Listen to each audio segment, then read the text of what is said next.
Assalamualaikum teman-teman, bagaimana nih kabarnya? Semoga sehat selalu ya. Kami dari siswi SMK 6 Jakarta ingin menjelaskan tentang pelayanan Prima kelas 10 MPLB kelompok 10 yang beranggotakan Nadia, Nabila, dan Zeta. Tujuan dari video pembelajaran ini supaya bisa menjelaskan konsep dan pentingnya pelayanan Prima, mengurangi keluhan pelanggan, mengajarkan keterampilan komunikasi, dan teknik pelayanan efektif. Nah, apa itu pelayanan prima? Pelayanan prima adalah suatu pelayanan yang memenuhi standar kualitas sehingga memenuhi harapan dan memberikan kepuasan kepada pelanggan. Beberapa pengertian pelayanan prima menurut para ahli. Yang pertama ada dari MEDI. Pelayanan prima adalah suatu pelayanan yang memenuhi standar kualitas atau yang sesuai dengan harapan dan kepuasan pelanggan atau masyarakat. Lalu yang kedua ada dari Suwiti. Pelayanan prima adalah pelayanan terbaik yang diberikan kepada pelanggan, baik pelanggan internal maupun eksternal berdasarkan standar dan prosedur pelayanan. Lalu ada dari Pratomo dan SAF. Pelayanan prima merupakan rasa kepedulian organisasi yang berorientasi keuntungan atau profit oriented, atau organisasi yang berorientasi sosial atau non-profit terhadap pelanggan yang ditunjukkan dengan sikap, perhatian, dan tindakan nyata sehingga pelanggan merasa nyaman dengan pelayanan prima yang diberikan. Selanjutnya ada istilah bahasa Inggris dalam pelayanan prima, yaitu ada Service Excellent yang berarti layanan istimewa atau prima, dan juga ada Customer artinya pelanggan, ada Service artinya pelayanan, dan juga Customer Care atau peduli pelanggan. Selanjutnya, tujuan pelayanan Prima. Yang pertama, memberikan layanan berkualitas kepada pelanggan. Yang kedua, menumbuhkan kepercayaan pelanggan terhadap barang atau jasa yang ditawarkan ataupun terhadap perusahaan. Yang ketiga, memberikan kesempatan pengambilan keputusan secara penuh kepada pelanggan. Yang keempat, menjaga agar pelanggan merasa dipentingkan. Yang kelima, mempertahankan pelanggan agar tetap mengutamakan barang atau jasa yang diproduksi. Yang keenam, menghindari terjadinya keluhan pelanggan di kemudian hari.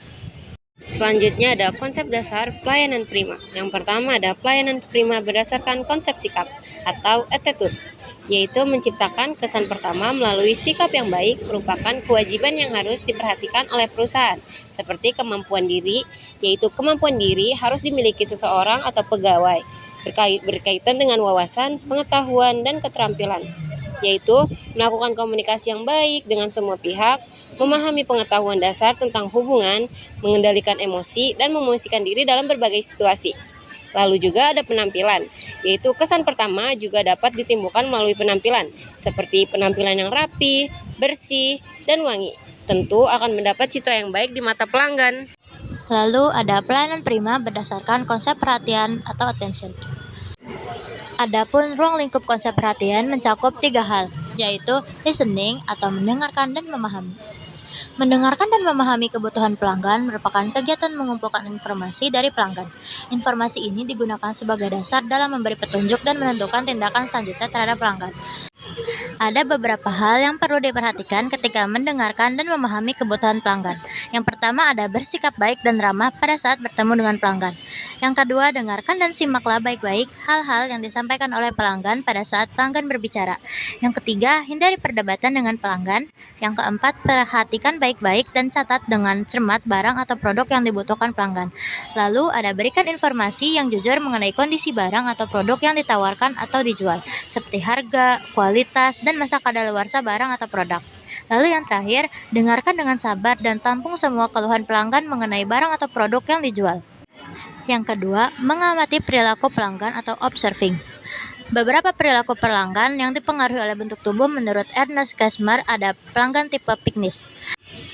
Ciri-ciri pelanggan tipe piknis adalah bentuk tubuh atau badan bulat agak pendek, muka atau wajah bulat lebar, serta bersifat tenang, ramah, suka berbicara, dan humoris.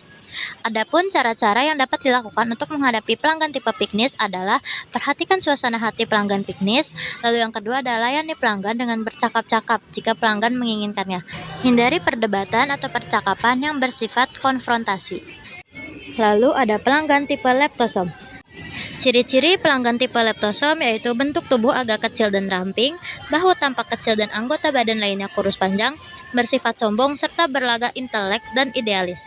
Adapun cara-cara yang dapat dilakukan untuk menghadapi pelanggan tipe leptosom adalah fokus sepenuhnya terhadap pelanggan, bersikap sabar, penuh perhatian dan hormat serta bijaksana. Lalu penuhi kemauan dan perintahnya. Yang ketiga ada pelanggan tipe atletis. Ciri-cirinya adalah bentuk tubuh kokoh dan berotot, pundak lebar, pinggul berisi, dan anggota badan lainnya panjang.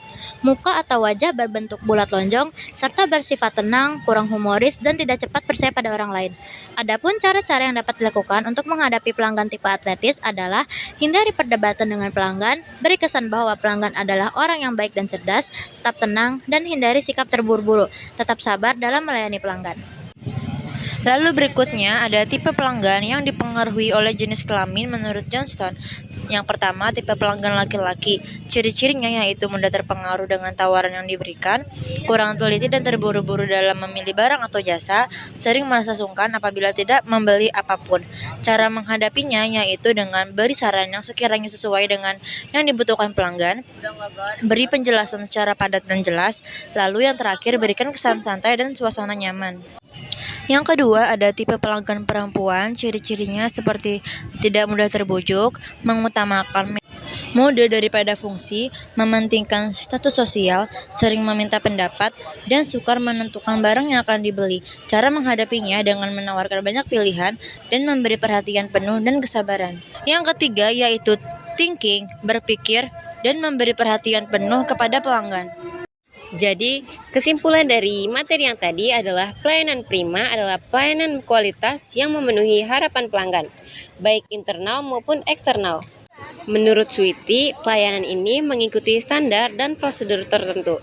Terdapat 3 konsep dasar dalam pelayanan prima, yaitu sikap atau attitude, perhatian atau attention, dan tindakan yaitu action. Tujuan pelayanan prima meliputi pemberian layanan berkualitas, membangun kepercayaan pelanggan, menjaga kepuasan, dan menghindari keluhan. Dalam bahasa Inggris, istilah terkait adalah service excellence, customer, dan customer care. Sekian video pembelajaran dari kami, semoga bermanfaat ya. Wassalamualaikum, dadah.